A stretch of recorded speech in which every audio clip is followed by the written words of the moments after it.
आप लोग कैसे हैं?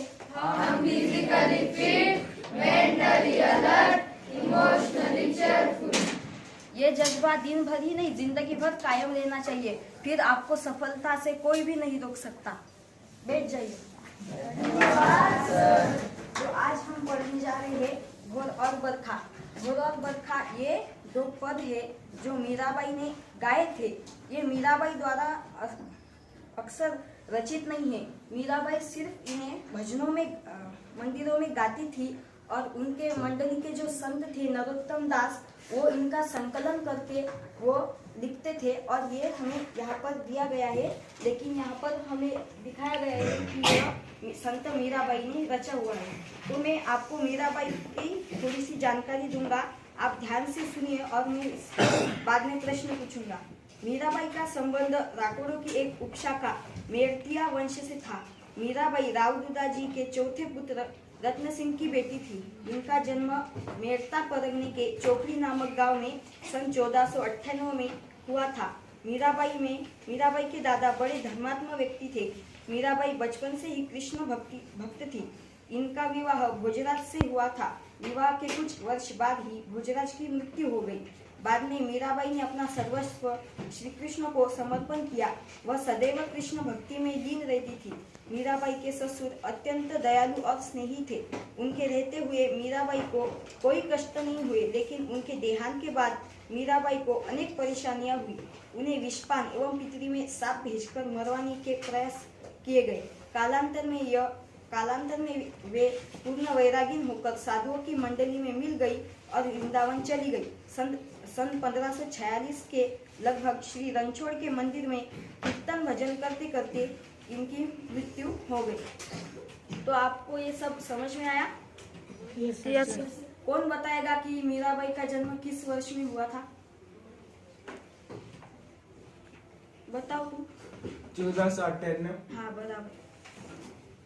तो हम अब देखने जा रहे मीराबाई हैं। को विषपान और ये सांपों की ये क्यों छोड़ के मारने का प्रयास किया गया? सर, क्योंकि वो सदैव कृष्ण की भक्ति में ही लीन रहती थी। उन्हें कुछ भी आजू बाजू का कुछ भी मतलब नहीं था। संसार का कुछ लेना देना नहीं था। कुछ लेना देना। और इसलिए सोचा कि भाई ये हमारे समाज को, हमारे धर्म को, हमारे परिवार को बट्टा लगा रही है ना। एक प्रकार से उसको बदनाम कर रही है कि एक महिला होकर के इस प्रकार से खुले में जाना, मंडली में भजन गाना, ये सब, इसलिए उसको मार डालने का प्रयास किया गया था। ठीक है, लेकिन हर बार भगवान श्री कृष्ण उनको बचा ले जाते थे। यहाँ मीराबाई उनके छोटे से पदों द्वारा भोर यानी सुबह का और बरखा यानी वर्षा ऋतु का वर्णन करते हुए श्री कृष्ण के भक्ति में लीन होकर उनके लिए गीत गा रही है। तो हम पहला पद देखते हैं। जागो बंसी वाले लन्ना, जागो मोरे प्यारे, रजनी बीती भोर भयो है, घर घर खुले किवारे, गोपी दही मतत सुनियत है कंगना के झनकारे, उठो लालजी भोर भयो है, सुरनर ठाड़े द्वारे, ग्वाल बाल सब करत कुलाहल, जय जय सबद उचारे, माखन रोटी हाथ में लीनी गौवन के रखवारे, मीरा के प्रभु गिरधर नागर शरण आया को तारे। यह पद जो है इसको भोर यानी सुबह का, भोर मतलब सुबह,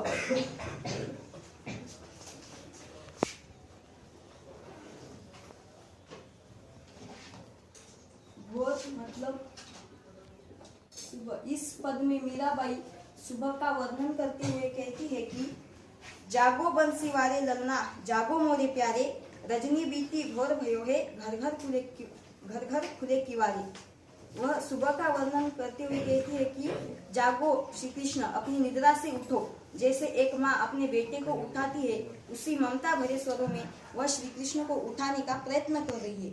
वह कहती है कि बंसी वाले लल्ला, जागो मेरे प्यारे दुलारे लल्ला, रजनी बीती मतलब रात बीती, रजनी मतलब रात और भोर मतलब सुबह। रजनी बीती भोर भयो है। भयो मतलब ब्रिजवासियों का शब्द है। भयो मतलब हुई।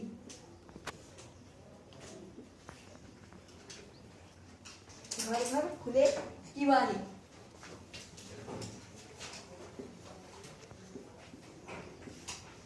किवारे मतलब द्वार। इसे हम ऐसे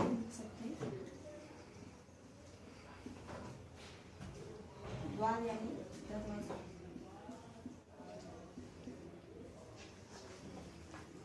गोपी दही मतत सुनियत है कंगना के झनकारे। बीज वृंदावन में जो है गोपियाँ सुबह सुबह दही मतने का काम करती थी। सुबह हुई और ब्रज के घर घर के द्वार खुल चुके थे और गोपियाँ दही मथ रही थी। दही मथना मतलब हम उसे मराठी में रई लगाना भी कहते हैं।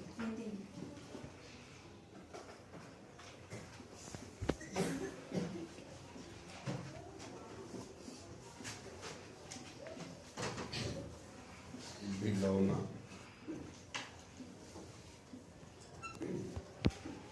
बिलौना भी होता है। बिलौना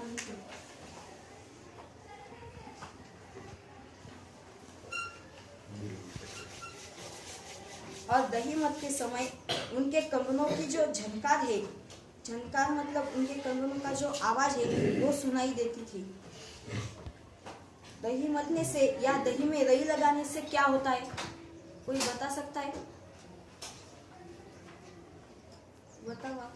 जो हमारे हाथ में जो चूड़ियाँ थी वो आपस में टकराकर उनका आवाज तो होता है, लेकिन दही मतने से उससे क्या उत्पन्न होता है? माखन।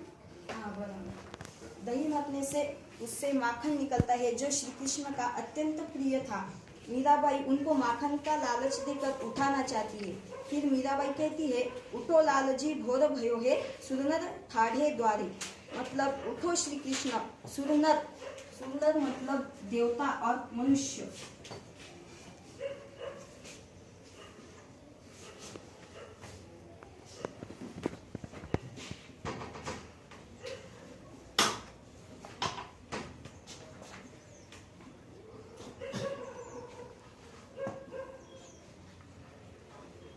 ग्वाल बाल सब करत कुलाहल जय जय शब्द उचारी। तो यहाँ पर श्री कृष्ण का दर्शन करने के लिए मनुष्य तो आई है, लेकिन देवता भी आए हैं। यहाँ पर देवता उनके दर्शन करने के लिए क्यों आए हैं? श्री कृष्ण का बालपन देखने। हाँ बराबर। श्री कृष्ण जो है वो भगवान विष्णु के जो बाल रूप थे, सभी देवता उनके बाल रूप के दर्शन करना चाहते थे, इसलिए देवता उनका बाल रूप का दर्शन करने के लिए द्वार पर खड़े हैं। ग्वाल बाल सब करत कुलाहल जय जय शब्द उचारी। ग्वाल बाल मतलब जो बच्चे थे छोटे वाले, वो कुलाहल यानी शोर मचा रहे थे।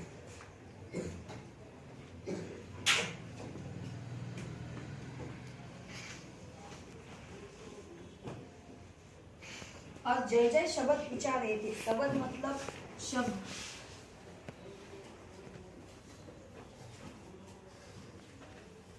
वह श्री कृष्ण की जय जयकार कर रहे थे। फिर मीराबाई कहती है कि माखन रोटी हाथ महलीनी गौवन के रखवारी। वह कहती है कि माखन रोटी को हाथ में लेकर श्री कृष्ण गायों को, गौवन को मतलब गायों को रखवाने के लिए जा रहे हैं।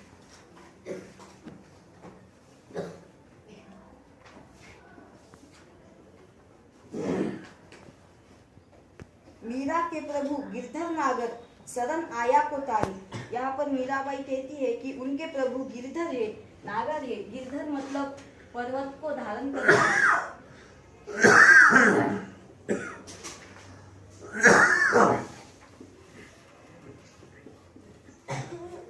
पर्वत को धारण करना। श्री कृष्ण ने कौन से पर्वत को धारण किया था? किसी को पता है? बताओ। गोवर्धन पर्वत। हाँ, गोवर्धन पर्वत को। जो गोवर्धन पर्वत को धारण करते हैं वो गिरधर श्री कृष्ण है, ऐसा मीराबाई यहाँ कहते हैं। और यहाँ नागर भी कहा गया है। नागर का मतलब क्या है? नागर मतलब चतुर। श्री कृष्ण जो है वो बहुत चतुर है। वो उनके शरण में जो कोई भी आता है उनको श्री कृष्ण तारते हैं। तारना मतलब उद्धार करना। उनका उद्धार श्री कृष्ण करते हैं। इस प्रकार इस भोर पहले पद में भोर यानी सुबह का वर्णन करते हुए मीराबाई सुबह श्री कृष्ण को उठाने का प्रयत्न कर रही है। तो अब हम दूसरा पद देखेंगे जिसमें सावन महीने का वर्णन किया गया है और बारिश का वर्णन किया गया है, वर्षा ऋतु का। बरसे बदरिया सावन की मन भावन की, सावन में उमग्यो मेरो मनवा भनक सुनी हरि आवन की। उमड़ घुमड़ चौदीस से आया दामिन दम के झरलावन की, नन्ही नन्ही बूंदन में हावर से शीतल पवन सुहावन की। मीरा के प्रभु गिरधर नागर आनंद मंगल गावन की। बरसे बदरिया सावन की, बदरिया मतलब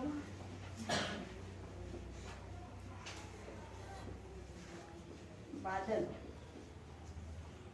सावन में जो है वो बादल यहाँ पर बरस रहे हैं। सावन की मन भावन की मतलब मीराबाई यहाँ कहती है कि सावन महीने में उनका मन उल्लासित होता है और प्रफुल्लित होता है, इससे मन आनंदमय हो रहा है। संत मीराबाई कहती है कि सावन में उमग्यो मेरो मनवा भनक सुनी हरि आवन की। जब से उन्होंने सावन महीने में हरि यानी श्री कृष्ण के आने की चर्चा सुनी है, उनसे उनके मन में बहुत आनंदमय वातावरण हुआ है। भनक को मतलब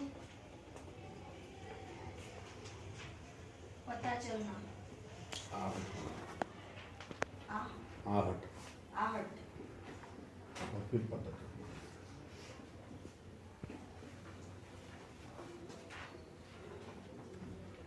कोई बता सकता है कि श्री कृष्ण का जन्म कब हुआ था? श्री कृष्ण का जन्म जो है वो सावन महीने में या श्रावण महीने के कृष्ण पक्ष की अष्टमी को हुआ था। इसलिए ऐसा भी हो सकता है कि मीराबाई को इसकी वजह से यह आनंद हो रहा हो। हर महीने में जो है वो दो पक्ष रहते हैं, शुक्ल पक्ष और कृष्ण पक्ष।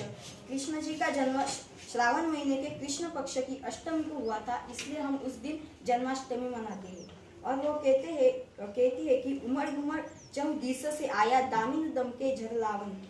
उमड़ घुमड़ मतलब इधर उधर से।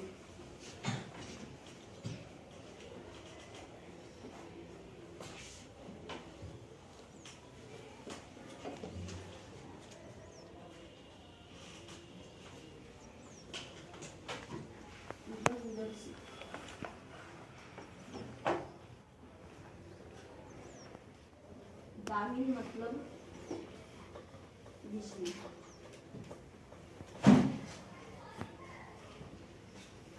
उमड़ चौदीस से आया दामिन दम के झरलावन की। श्रावण महीने में जो है वो इधर उधर से दामिन दमक रही है, मतलब बिजली या कड़क रही है और अच्छी हवा आ रही है। नन्ही नन्ही बूंदन में यहाँ से शीतल पवन सुहावन की। छोटे छोटे बूंदों से शीतल पवन मतलब शीतल मतलब ठंडी सुहावनी जो है वो हवा बह रही है। फिर मीराबाई आखिर इसमें कहते हैं कि मीरा के प्रभु गिरधर नागर आनंद मंगल गावन की। फिर मीराबाई कहती है कि उनके प्रभु जो है वो गिरधर है, नागर है, उनके लिए वो आनंद मंगल गावन के गीत गा रही है। आनंद मंगल के गीत यहाँ पर उन्होंने श्री कृष्ण के लिए गाए हैं।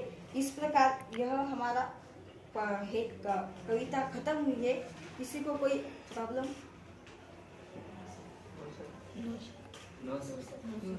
धन्यवाद। कविता में अध्यापक ने पढ़ाया। अच्छा, अब मेरे को इसके ऊपर के जो पॉजिटिव पॉइंट्स है वो बताओ। पहले हम पॉजिटिव पॉइंट से शुरुआत करते हैं। अध्यापक ने बड़े अच्छे रोचक ढंग से पढ़ाया। पॉजिटिव पॉइंट्स क्या है, फिर हम इसके नेगेटिव पॉइंट्स की भी चर्चा करेंगे।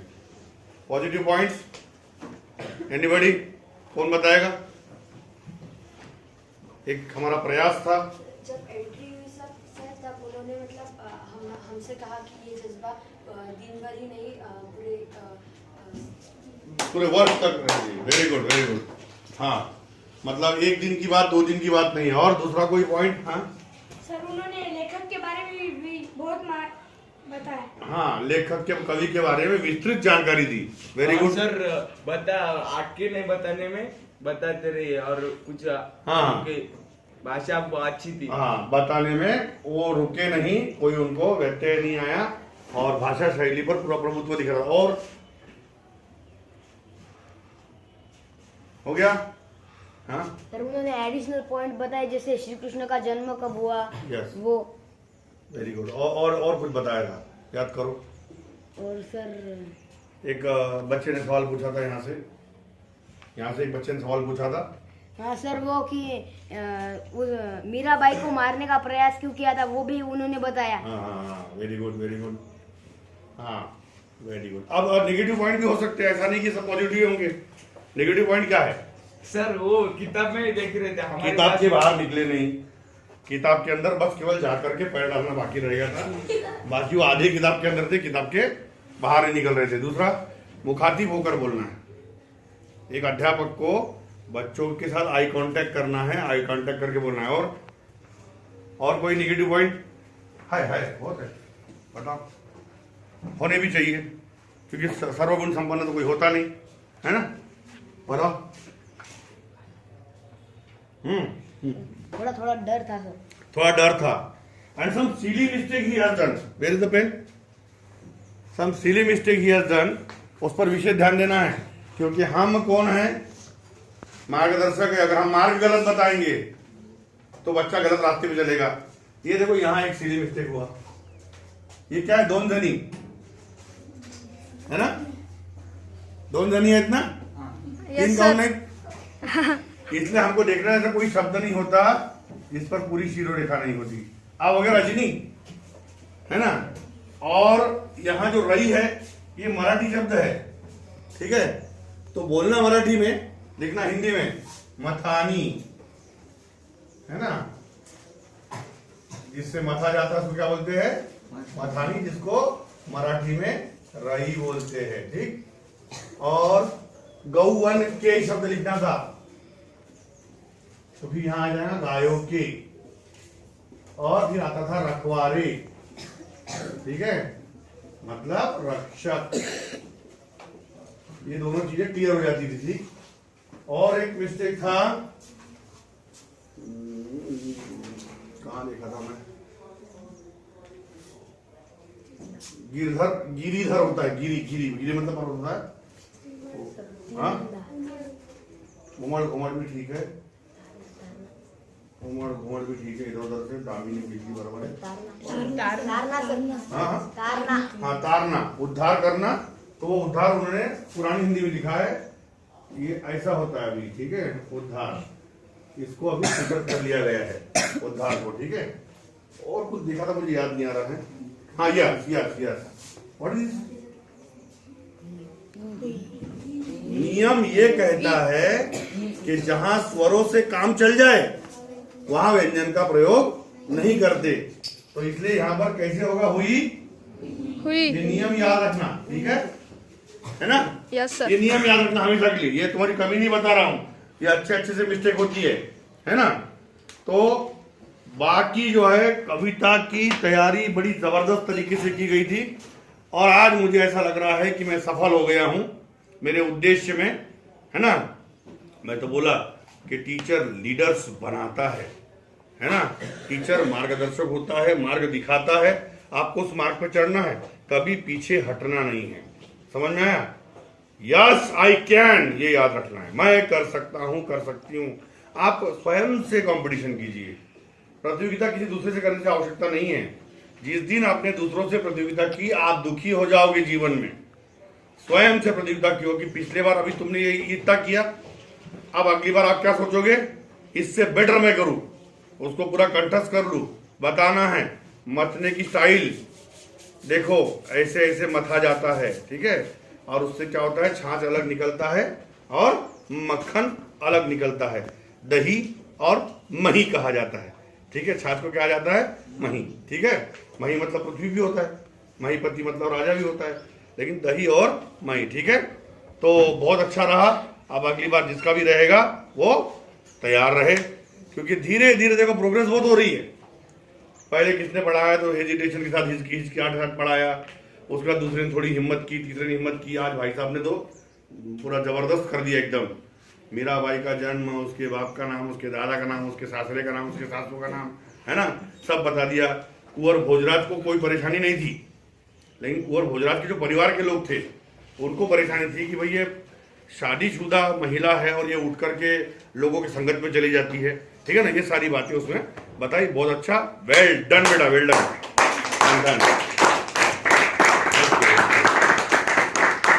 तो अभी आगे आने वाला जो भी व्यक्ति होगा बंद करो।